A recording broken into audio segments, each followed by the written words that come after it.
So, welcome to Inspiring People, which is a new feature we've launched with the Business Barn. And today we're with Hannah Moule, who's the director of Moule & Co and the Business Barn. So, Hannah, what is the name of your business? Moule & Co and the Business Barn. And tell us a little bit about each of those. Moule & Co I set up 8 years ago, and we're a rural consultancy dealing with things like planning, valuations, compensation and so on, and rural charter surveyors. And the Business Barn is an online platform which is a free rural business resource and networking for rural businesses. And why did you start Moule & Co?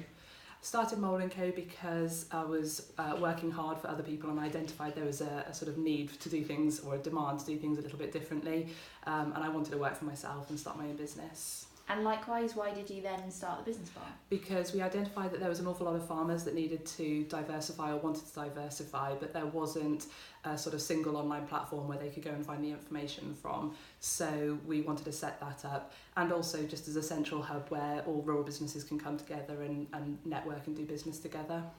So if you were to give us one headline stat from each of the businesses, what would it be? So for Moule & Co, we have grown from 20 clients 8 years ago to 600 clients today.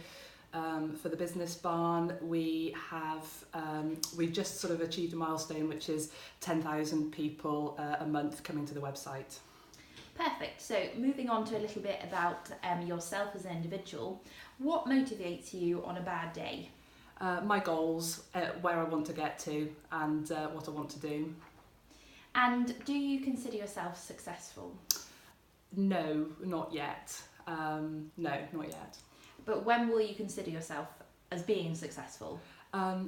It's partly financially, but mainly for me it's about if I can get the business to a point where it doesn't need to be me in it, if I can get to the sort of time freedom where the business can run without me, I think that's probably where I would consider is successful. So you would very much measure that financially and in terms of a freedom to enable me to do other things like spend time with children and stuff. And how much of your non-work time do you spend working? Too much. I probably do 1 or 2 hours most nights, and probably half a day at the weekends. And to be honest, you never switch off. My brain's still going at 11 o'clock at night. So a little bit of advice for other entrepreneurs out there. What app do you use the most frequently for both the businesses? Because my brain is constantly whirring and I'm trying to not juggle 1,000 things at once and not forget things, I use an app called Evernote, which is something that I can just write down all of my to-do lists wherever I am, regardless of what time of day. So I use that quite frequently. And if there was one piece of marketing advice you could give to other people, what would that be? I would say be bold and be different. Use your personality and stand out, and you don't have to do it like everybody else.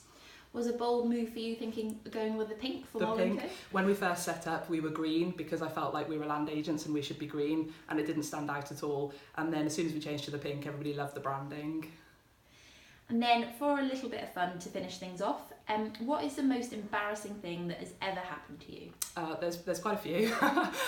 One is getting stuck in a toilet at our clients, and I had to kind of knock on the door and say, "Hello, can you let me out, please?" The handle just snapped off, so I had to. But he couldn't get me out, so I had to very ungainly climb out of the window, and that was really embarrassing. And also, I pretty much knocked myself out on a gate whilst I was trying to open a gate, and the farmer thought it was really funny, but it wasn't funny. I had a big egg on my head. Lots of embarrassing things. Brilliant. And what would you be doing if you weren't in business?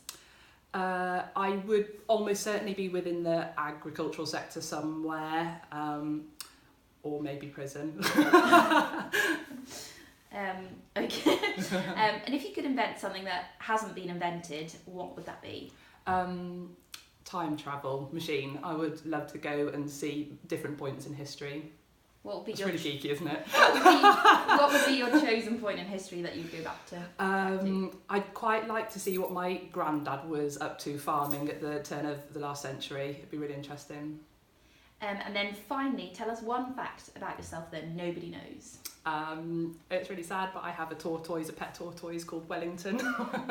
And this isn't the first pet tortoise, is it? And this is the second pet tortoise because the first one went walkabout and is probably still roaming the farm somewhere, but we can't find him, so I got another.